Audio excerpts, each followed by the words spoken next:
नमस्कार साथियों, आप सभी का मेरे चैनल एबी एजुकेशन अपडेट्स पर एक बार फिर से बहुत बहुत स्वागत है। साथियों, जैसा कि पूर्व के वीडियो में मैंने आपको बताया था कि निष्ठा मॉड्यूल 1 से 18 का रिवीजन हम करेंगे, क्योंकि निष्ठा के अंतर्गत जो अंतिम टेस्ट यानी जो कॉम्पिटेंसी टेस्ट होने वाला है उसके अंतर्गत मॉड्यूल क्रमांक 1 से 18 तक के अंतर्गत जो प्रश्नोत्तरी आई थी उसी के संबंध में प्रश्न पूछे जाएंगे। तो उसके रिवीजन हेतु मैंने पूर्व में एक वीडियो बनाया था जिसमें हमने मॉड्यूल क्रमांक 1 से लेकर मॉड्यूल क्रमांक 6 के अंतर्गत जो प्रश्नोत्तरी थी उसका रिवीजन किया था। उसी क्रम में इस वीडियो में हम मॉड्यूल क्रमांक 7 से लेकर मॉड्यूल क्रमांक 12 तक के अंतर्गत जो प्रश्नोत्तरी हैं उसका रिवीजन करेंगे, और उसके पश्चात के वीडियो में हम मॉड्यूल क्रमांक 13 से लेकर 18 तक की जो प्रश्नोत्तरी हैं उस पर रिवीजन करेंगे। तो साथियों, चलिए शुरू करते हैं। तो इस वीडियो में हम मॉड्यूल क्रमांक 7 से प्रारंभ करेंगे। तो मॉड्यूल क्रमांक 7 के अंतर्गत जो प्रश्नोत्तरी हैं उसके अंतर्गत जो पहला प्रश्न है वो है, गणित में सीखने की अक्षमता का आकलन निम्नलिखित प्रशिक्षणों में से किसके द्वारा उचित रूप से किया जा सकता है। तो इसका जो उत्तर है वो आप लिखेंगे दूसरे नंबर पर जो दिया गया है, नैदानिक प्रशिक्षण। तो इसका आंसर आप ये लिखेंगे। इसके पश्चात अगला प्रश्न है, एक शिक्षक कक्षा में कार्य को एकत्रित कर पढ़ती हैं, फिर छात्रों की जरूरतों को पूरा करने के लिए अगले पाठ की योजना बनाते हुए समायोजित करती हैं व कर रही हैं, यानी वो जो प्रक्रिया कर रही हैं उसे हम क्या कहेंगे। तो इसका आंसर आप लिखेंगे पहला वाला, सीखने के लिए आंकलन। उसके पश्चात अगला जो है वो दिया है, सतत एवं व्यापक आंकलन आवश्यक है। तो इसमें जो नीचे दिया है तीसरे नंबर पर ऑप्शन, यह समझना, यहाँ पर समझना छप गया है, यह समझने के लिए कि कैसे अधिगम को अवलोकन, रिकॉर्ड और बेहतर बनाया जा सकता है। तो यह आपका आंसर रहेगा। उसके पश्चात अगला है, निम्नलिखित में से कौन सा एक उपयुक्त प्रारंभिक आकलन कार्य नहीं है। तो इसमें आप आंसर देंगे, चौथे नंबर पर दिया है छात्रों की रैगिंग। रैगिंग कोई आकलन कार्य नहीं है, तो इसलिए ये आपका आंसर रहेगा। इसके पश्चात दिया है, कक्षा में समूह गतिविधियों द्वारा छात्रों में निम्नलिखित में से किसे विकसित किया जाता है। तो इसका जो आंसर है वो सबसे ऊपर है, सहयोग। इस पर आप टिक करेंगे। उसके पश्चात अगला दिया है, छात्र अधिगम यानी मानदंड बेंच मार्किंग हिस्सा है। तो इसका जो आंसर है वो आप लिखेंगे सीखने का आकलन। चौथे नंबर पर जो आंसर दिया है उस पर टिक करेंगे। उसके पश्चात अगला है, निम्न में से कौन सी विद्यालय आधारित आकलन यानी SBA की मुख्य विशेषता है। तो इसका जो आंसर है वो आप लिखेंगे योग्यता आधारित गतिविधि। चौथे नंबर पर जो दिया है उस पर टिक करेंगे। उसके पश्चात अगला है, आकलन का उद्देश्य है। आकलन का क्या उद्देश्य है। तो आकलन का उद्देश्य है, चौथे नंबर पर दिया है कि किसी चीज की गुणवत्ता के बारे में निर्णय लेना। तो इस पर आप टिक करेंगे। उसके पश्चात अगला है, निर्देश के अंत में उपलब्धि का आकलन करना। तो इसका जो आंसर है वो आप लिखेंगे सीखने का आकलन है। फर्स्ट वाला जो ऑप्शन है सीखने का आकलन है। उसके पश्चात अगला प्रश्न है, अधिगम का अनुवीक्षक आकलन हिस्सा है। तो इसका जो आंसर है आप लिखेंगे चौथे नंबर पर रचनात्मक आकलन का हिस्सा है। तो उसके पश्चात मॉड्यूल क्रमांक 8 जो है उसके अंतर्गत जो प्रश्न है वो आपके सामने कुछ इस प्रकार से है। तो पहला प्रश्न जो है वो है, निम्नलिखित में से कौन सा कथन पाठ्य चर्चा संबंधी अपेक्षाओं को सीखने के प्रतिफलों के बारे में सही है। तो इसका उत्तर आप लिखेंगे पहला जो ऑप्शन दिया है, प्रत्येक कक्षा के लिए सीखने के प्रतिफल अलग होते हैं। यह आपका उत्तर होगा।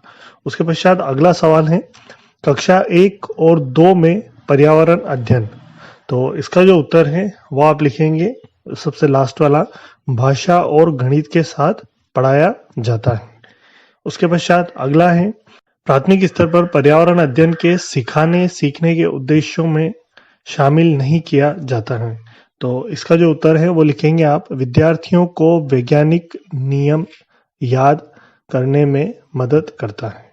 उसके पश्चात अगला है, विभिन्न मापदंडों के लिए विद्यार्थियों की सीखने की प्रगति और उनके स्तरों का पता लगाने के लिए निम्नलिखित विकल्पों में से कौन सा सबसे उपयुक्त है। तो इसका जो उत्तर है वो लिखेंगे रूब्रिक्स यानी मापदंडों का सेट। तो इसका उत्तर दूसरे नंबर पर है, इस पर टिक करेंगे। उसके पश्चात है, पर्यावरण को सुरक्षित रखने वाले 3 र हैं। तो इसका उत्तर आप लिखेंगे सबसे लास्ट वाला जो है, रिड्यूस यानी कम करना, रीयूज यानी पुनः उपयोग करना और रिसाइकिल यानी पुनः चक्री करना। तो ये चौथे नंबर का जो है ये आपका उत्तर होगा। उसके पश्चात अगला है, निम्नलिखित में से कौन सा पर्यावरण अध्ययन शिक्षण अधिगम के अनुरूप नहीं है। तो इसका जो उत्तर है वो आप लिखेंगे लास्ट वाला, कि प्रत्येक बच्चा अपनी पाठ्य चर्चा का सृजन करता है। उसके पश्चात अगला है, निम्नलिखित में से कौन सा बच्चों के बीच व्यक्तिगत सामाजिक गुणों को बढ़ाने में मदद करता है। तो इसका उत्तर आप लिखेंगे फर्स्ट वाला, कक्षा में सहयोगी और सहकारी रूप से सीखने को बढ़ावा देना। तो ये आपका उत्तर होगा। उसके पश्चात अगला है, प्राथमिक स्तर के पर्यावरण अध्ययन की पाठ्य चर्चा में होना चाहिए। तो इसका आप उत्तर लिखेंगे लास्ट वाला, आसपास की चीजों की जांच पड़ताल करने के अवसर उपलब्ध करवाएं। ये आपका उत्तर होगा। उसके पश्चात अगला है, पर्यावरण अध्ययन जिसे बढ़ावा नहीं देता है। तो इसका उत्तर आप लिखेंगे चौथे नंबर पर दिया है, परिभाषाओं को याद करना। यह आपका उत्तर होगा। उसके पश्चात अगला है, राष्ट्रीय पाठ्य चर्चा की रूपरेखा के अनुसार पर्यावरण अध्ययन के लिए कौन सा वाक्यांश सही है। तो इसका आप उत्तर लिखेंगे फर्स्ट वाला, पर्यावरण अध्ययन की प्रकृति अंतर विषयक है। यह आपका उत्तर होगा। उसके पश्चात मॉड्यूल क्रमांक 9, उसका जो पहला प्रश्न है वो आपके सामने कुछ इस प्रकार से है, इसमें से किसे गणित को आनंददायी बनाने की जरूरत नहीं है। तो इसका जो आंसर है वो आप लिखेंगे तीसरे नंबर पर दिया है यहाँ पर, केवल समस्याओं के बारे में छात्रों को बताना। इसका आप आंसर इस पर टिक करेंगे। उसके पश्चात अगला है, व्यंजक x+2 है, यानी x+2 क्या है। तो इसका जो आंसर है वो आप लिखेंगे तीसरे नंबर पर, किसी ज्ञात और अज्ञात संख्या के बीच का संबंध। तो इस पर आप टिक करेंगे। उसके पश्चात अगला है, निम्नलिखित में से कौन सा विकल्प सही नहीं है। गणित सिखाने में खेल का उपयोग किया जाता है। तो इसका जो विकल्प है उसका आंसर आप लिखेंगे पहला वाला, बच्चों की ऊर्जा और समय की बर्बादी के लिए। तो ये आप इस पर टिक करेंगे। उसके पश्चात अगला प्रश्न है आपके समय, संदर्भों पर विचार करें। तो इसमें आपके नीचे आपको यहाँ पर कुछ लाइनें यानी कुछ क्वेश्चन दिए गए हैं। पहला है, एक पेड़ के नीचे खड़ा एक आदमी अपने बाईं ओर 15 मीटर चलता है और उसी स्थान से एक और व्यक्ति अपनी दाईं ओर 20 मीटर की दूरी पर चलता है। उसके पश्चात अगला है, अवनी और शुभम 5 मंजिला इमारत की तीसरी मंजिल पर खड़े हैं। अवनी चौथी मंजिल की ओर 15 कदम ऊपर जाती हैं और शुभम 15 कदम नीचे दूसरी मंजिल की ओर जाता है। उसके पश्चात है, सविता ने बैंक में 10,000 रुपए निकाले और रमन्ना ने बैंक से 5,000 रुपए जमा कराए। तो ये 3 इसमें सवाल हैं। इसके पश्चात इसके जो ऑप्शन हैं वो आपके सामने यहाँ पर दिया है, अंश, लाइन, चर और पूर्णांक। तो इसका सही आंसर जो होगा वो होगा पूर्णांक। तो पूर्णांक वाले ऑप्शन पर आप टिक करेंगे। उसके पश्चात अगला है, इनमें से कौन सा बयान सही नहीं है। गणित की पढ़ाई करते समय बच्चे सीखते हैं। तो इसका आंसर आप लिखेंगे तीसरे नंबर पर दिया है, गणितीय बयानों को याद करना। इस पर आप टिक करेंगे। उसके पश्चात अगला है, गणित कक्षा में बच्चों को। तो इसका जो आंसर है वो 4 ऑप्शन में से तो दूसरे नंबर पर दिया गया है, गणितीय अवधारणाओं के बारे में उनके विचारों को पेश कर और चर्चा करना चाहिए। इस पर आप टिक करेंगे। उसके पश्चात अगला प्रश्न है, एक प्रासंगिक स्थिति पर काम करते हुए छात्र से उम्मीद है। तो छात्र से क्या उम्मीद है, तो इसका आंसर आप लिखेंगे दूसरे नंबर पर, इसमें शामिल गणितीय सिद्धांत की पहचान करें। उसके पश्चात अगला है गणित में की गई गतिविधियां। तो इसका जो आंसर है वो आप लिखेंगे पहला, छात्रों को खुशी से गणित की अवधारणाओं को ढूंढने के योग्य बनाती हैं। तो इस पर आप टिक करेंगे। उसके पश्चात यहाँ पर अगला है प्राथमिक स्तर पर गणित सीखने के मूल्यांकन के लिए इस पर ध्यान दिया जाना चाहिए। तो इसका जो आंसर है वो आप लिखेंगे दूसरे नंबर पर कि बच्चे कैसे सीखते हैं, इस पर ध्यान दिया जाना चाहिए। अगला है गणित यह विकसित करने में मदद नहीं करता है। तो इसका आप आंसर लिखेंगे दूसरे नंबर पर दिया है शारीरिक शक्ति, यानी शारीरिक शक्ति विकसित करने पर मदद नहीं करता है। तो मॉड्यूल क्रमांक 10 के अंतर्गत जो प्रश्न उत्तरी है वो कुछ इस प्रकार से है। तो आपके सामने जो पहला प्रश्न है, राजतंत्रात्मक शासन की प्रणाली में कौन निर्णय लेता है और सरकार चलाता है। तो इसका जो उत्तर है वो आप लिखेंगे राजा या रानी, इस पर क्लिक करेंगे। उसके पश्चात अगला जो प्रश्न है वो है सामाजिक विज्ञान सामाजिक अध्ययन वर्ग में मॉक संसद का संचालन करने का मुख्य कारण क्या है। तो इसका जो उत्तर है वो आप लिखेंगे राजनीतिक संस्थाओं में कामकाज की कुछ समझ विकसित करना, इस पर आप टिक करेंगे। उसके पश्चात अगला है एक ग्लोब के बारे में निम्नलिखित बयान में से कौन सा सही नहीं है। तो इसका जो उत्तर है वो आप लिखेंगे दूसरे नंबर पर, ग्लोब महाद्वीपों का सही आकार नहीं दिखाता है, इस पर आप टिक करेंगे। उसके पश्चात अगला है 23.5 डिग्री दक्षिण अक्षांश के रूप में जाना जाता है। तो इसमें कौन सी रेखा जानी जाती है, तो इसमें आप टिक करेंगे लास्ट में जो दिया है मकर रेखा, उस पर आप टिक करेंगे। उसके पश्चात अगला है निम्नलिखित में से कौन सा कथन सही है। तो इसमें जो कथन सही है वो है चौथे नंबर पर, अक्षांशों की सभी रेखाएं भूमध्य रेखा से छोटी होती हैं, इस पर आप टिक करेंगे। उसके पश्चात अगला है जिसमें यहाँ पर आपको एक सही जोड़ी के रूप में दिया गया है। तो यह है कि कॉलम ए को कॉलम बी के साथ मैच करें और नीचे दिए गए कोड का उपयोग करके सही उत्तर का चयन करें। तो कॉलम ए और कॉलम बी यहाँ पर दिया गया है, आप देखेंगे यहाँ पर दिया गया है। इसमें आपको कॉलम ए में जो लिखा है उसको कॉलम बी में मिलान करना है, यानी किसका कौन सा उत्तर होगा।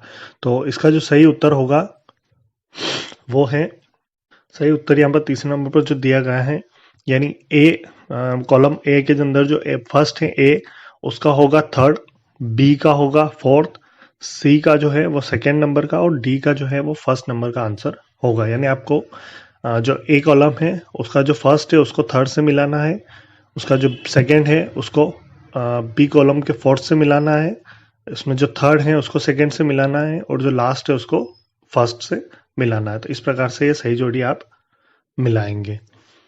उसके पश्चात अगला सवाल है साहित्यिक स्रोत हैं। तो इसमें जो उत्तर आप लिखेंगे वो लिखेंगे तीसरे नंबर पर है महाकाव्य, पुराण और स्मृति, इस पर टिक करेंगे। उसके पश्चात है विभिन्न आजीविकाओं के बारे में पढ़ाते समय निम्नलिखित में से कौन सी विधि सबसे उपयुक्त होती है। तो इसका जो उत्तर है तीसरे नंबर पर ड्रा लिखें और चार्ट करें। उसके पश्चात अगला है कौन सी विधि शिक्षार्थियों द्वारा इस सीखने के प्रतिफल की योग्यता को प्राप्त करने के लिए सबसे सटीक होगी। जांच करना कि क्या लोगों के पास जीविका कमाने के समान अवसर है। तो इसका जो आंसर है वो आप लिखेंगे लास्ट वाला, परियोजना आधारित ज्ञान, इस पर आप टिक करेंगे। उसके पश्चात अगला है सामाजिक विज्ञान का पठन पाठन बढ़ावा देता है। तो किसको बढ़ावा देता है, तो इसका आंसर लिखेंगे दूसरे नंबर पर है स्वतंत्रता, विश्वास और विविधता के लिए सम्मान जैसे मानवीय मूल्य। फिर उसके पश्चात है जो मॉड्यूल क्रमांक 11 है उसके अंतर्गत जो प्रश्न है उनके उत्तर हम जानेंगे। तो मॉड्यूल क्रमांक 11 के अंतर्गत जो पहला प्रश्न है, निम्नलिखित में से कौन सा पढ़ने के समय करने का कार्य हैं। तो इसका जो उत्तर है वो आप लिखेंगे कक्षा को 4 या 2 के समूह में विभाजित करना और पाठ को बारी बारी से पढ़वाना। शिक्षक बच्चों के समझ के साथ पाठ को डिकोड यानी व्याख्या करने को कहना। उसके पश्चात अगला प्रश्न है, एक पूर्व पठन कार्य का उद्देश्य खाली स्थान है। तो इसका जो उत्तर है वो आप लिखेंगे, दूसरे नंबर पर दिया गया है, पाठ के विचारों के साथ सीखने वाले के पिछले अनुभव और ज्ञान को जोड़ना। इस पर आप टिक करेंगे। उसके पश्चात अगला है, पढ़ना अर्थ गणना है। इस कथन से क्या अभिप्राय है? यानी तो इसका जो अभिप्राय है वो आप लिखेंगे दूसरे नंबर पर जो दिया गया है, पढ़ना पाठ के विचारों को समझना है। उसके पश्चात अगला है, वर्तमान भाषा सीखने के नजरिए से निम्नलिखित में से कौन सा सच है? यानी इसमें आपके सामने 4 ये दिए गए हैं विकल्प नीचे दिए गए हैं, यहाँ पर 4 कुछ बातें लिखी गई हैं, तो इसमें से कौन सी सही है? तो इसका जो आंसर है वो आप लिखेंगे पहला वाला जो यहाँ पर दिया गया है तीसरे नंबर पर, फर्स्ट जो है वो सत्य है। यानी ये जो 4 हैं इनमें से जो पहला वाला है, यानी सुनना, बोलना, पढ़ना, लिखना, ध्यान देना और सोचना एक साथ विकसित होते हैं, ये सही है। इसके पश्चात अगला है, जब बच्चे स्कूल में प्रवेश लेते हैं तो हमें खाली स्थान। तो इसका आंसर आप लिखेंगे, पहला है, मौखिक कर्ण साधनों के माध्यम से भाषा के साथ परिचित कराना है। उसके पश्चात अगला है, निम्नलिखित में से कौन सा कथन सही है? तो यहाँ पर आपके सामने 4 कथन दिए गए हैं। पहला है, मातृभाषा दूसरी भाषा की शिक्षा में हस्तक्षेप करती है। दूसरी भाषा सीखने के मातृभाषा न तो समर्थन करती हैं और न ही हस्तक्षेप करती हैं। तीसरा है, मातृभाषा दूसरी भाषा सीखने के लिए एक संसाधन है। फिर है, मातृभाषा दूसरी भाषा सीखने का समर्थन करती हैं। तो इसका जो सही आंसर है वो आप लिखेंगे, यहाँ पर दूसरे नंबर दिया गया है, कथन तीसरा और कथन चौथा सही है। उसके पश्चात अगला है, बच्चे मानव सीखता है। तो इसका आंसर लिखेंगे, दूसरे नंबर दिया है, काफी प्रयास के बिना मातृभाषा। ठीक है। उसके बाद अगला है, भाषा सीखने में केंद्रीयता का अर्थ है कि खाली स्थान है। तो इसका जो उत्तर वो लिखेंगे, सभी कोष्टक में विषय वस्तु, सीखना मूल रूप से भाषा सीखना है। उसके पश्चात अगला है, मातृभाषा आधारित बहुभाषिकता क्या है? तो इसका जो उत्तर है वो आप लिखेंगे, सबसे लास्ट वाला, सभी बच्चे अपनी मातृभाषा में स्कूली शिक्षा शुरू करते हैं और कई भाषाओं को जोड़ते हुए आगे बढ़ते हैं। उसके पश्चात अगला है, भाषा सीखने की रणनीति के रूप में बहुभाषिकता का क्या अर्थ है? तो इसका जो उत्तर है वो लिखेंगे दूसरे नंबर पर, कक्षा में शिक्षण अधिगम के लिए बच्चों की भाषा का उपयोग करना। तो इस प्रकार से आपके 10 प्रश्न पूरे हो चुके हैं। तो मॉड्यूल क्रमांक 12 का जो पहला प्रश्न है वो है, शिक्षक ने शिक्षार्थियों को हर्बल उद्यान में अपनी ऊंचाई का उपयोग करते हुए पौधे की तुलनात्मक लंबाई मापकर तथा धागे का उपयोग करते हुए पौधे के तने की सतह को छूते हुए मोटाई मापकर डेटा का संग्रह करने के लिए एक गतिविधि में शामिल करते हैं। इस गतिविधि को करने के दौरान शिक्षार्थी कौन सी विज्ञान प्रक्रिया कौशल से गुजरेंगे? निम्नलिखित को देखें। तो इसमें जो नीचे गतिविधियां दी गई हैं, पहला है लंबाई का तुलनात्मक माप, दूसरा है स्पर्श अनुभव के माध्यम से अवलोकन, तीसरा है धागा और स्केल का उपयोग कर सटीक माप। निम्न में से सही विकल्प चुनें। तो इसका जो उत्तर है वो आप लिखेंगे, इसमें जो तीसरे नंबर पर दिया गया है, फर्स्ट, सेकेंड और थर्ड तीनों सही है। उसके पश्चात अगला है, शिक्षक ने छात्रों को नोटबुक में अपनी पसंद के पौधे के स्केच बनाने और उसे रंगने, चित्र लेने और कोलाज बनाने के लिए एक गतिविधि में शामिल किया। इस गतिविधि के माध्यम से शिक्षक निम्नलिखित मुख्य अवधारणाओं में से शिक्षार्थियों के बीच निर्माण करने की कोशिश कर रहा है। तो इसका जो उत्तर है वो आप लिखेंगे दूसरे नंबर पर दिया गया है, पौधों की वृत्तियों में विविधता। उसके पश्चात अगला प्रश्न है, विभिन्न पौधों की प्रकृतियों के डेटा के संग्रहण के लिए कक्षा 6ठी के छात्रों के साथ एक शिक्षक द्वारा संचालित हर्बल उद्यान में प्रकृति की सैर के दौरान विषय शिक्षक ने निष्कर्ष निकाला कि कुछ शिक्षार्थियों ने गुलाब के पेड़ और सुनहरे सेब को झाड़ी बताया। शिक्षक का उद्देश्य इस प्रकृति भ्रमण गतिविधि के माध्यम से शिक्षार्थियों में निम्नलिखित में से कौन सी दक्षताओं का विकास करना है। तो इसका जो उत्तर है वो लिखेंगे आप लास्ट वाला, शिक्षार्थी पौधों को उनकी प्रवृत्तियों के आधार पर वर्गीकृत करने में सक्षम होंगे। उसके पश्चात अगला है, आप नीचे दी गई गतिविधि छात्रों को समक्ष प्रदर्शित कर रहे हैं। प्याज को काटकर पानी में मिला दिया। अब यह जल धनात्मक लिटमस प्रशिक्षण दिखाएगा। इसके कारण का अध्ययन करते हैं। तो इसका जो उत्तर है वो आप लिखेंगे इसमें फर्स्ट जो दिया है, अम्ल उस विलयन में बनता है जो नीले लिटमस को लाल कर देता है। इसका पर टिक लगाएंगे। उसके पश्चात अगला है, छात्रों से कहा जाता है कि प्रोटीन से बने विभिन्न रेशों को के बारे में जानकारी एकत्र करें। निम्न में से किसके बारे में वे जानकारी एकत्र करेंगे। तो इसका आएगा रेशम। उसके पश्चात अगला है, कक्षा में गोल के बारे में चर्चा करते हुए आप एक विद्यार्थी को पानी में किसी पदार्थ को डालने के लिए आमंत्रित करते हैं। पदार्थ को निश्चित मात्रा को जोड़ने के बाद वह पात्र के नीचे दिखाई देने लगता है। आप छात्रों से कौन से निष्कर्ष की अपेक्षा करते हैं। तो इसका जो उत्तर है वो आप लिखेंगे फर्स्ट वाला, घोल संतृप्त हो जाएगा। इसके पश्चात अगला है, आप छात्रों को यह महसूस करने में मदद करना चाहते हैं कि सभी ध्वनियाँ मनुष्य के लिए श्रव्य नहीं है।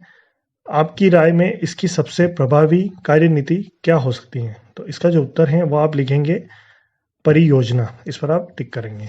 फिर इसके पश्चात अगला जो प्रश्न है वो है, ध्वनि उत्पन्न करने के विभिन्न तरीकों का परिचय कराने के लिए पड़ोसी कक्षा के एक शिक्षक अपने विद्यार्थियों को किसी भी तरीके से ध्वनि उत्पन्न करने का अवसर देने की योजना बना रहे हैं। लेकिन आप यदि चाहते हैं कि आपके छात्र अशांत हो, आप उस शिक्षक को क्या करने की सलाह देंगे। तो इसका जो उत्तर है वो आप लिखेंगे, विद्यार्थियों को गतिविधि करने के लिए सभी कक्षाओं से दूर खेल के मैदान में ले जाएंगे। उसके पश्चात अगला है, मीरा आपकी कक्षा में एक दृष्टिबाधित छात्रा है।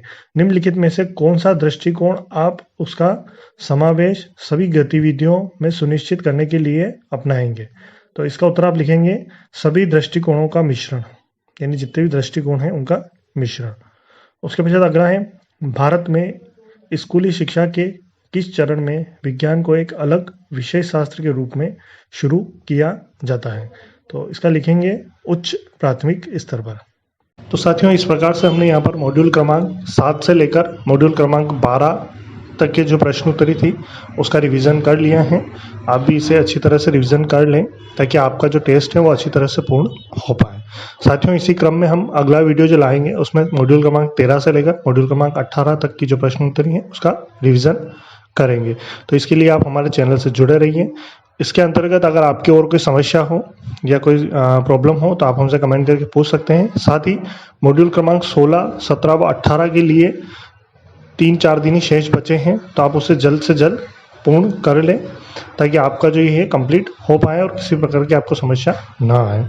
साथियों, आज की जानकारी आपको कैसी लगी हमें कमेंट करके जरूर बताइए। जानकारी अच्छी लगे तो अपने साथी शिक्षकों को शेयर करें, चैनल को सब्सक्राइब करें। चैनल को सब्सक्राइब करने के लिए जो रेड कलर में सब्सक्राइब लिखा है उस पर क्लिक करेंगे और पास में जो बेल आइकॉन है यानी जो घंटी का सिंबल है उसे ऑल पर सेट कर देंगे ताकि आपको हमारे नए वीडियो के नोटिफिकेशन प्राप्त हो पाए। धन्यवाद साथियों।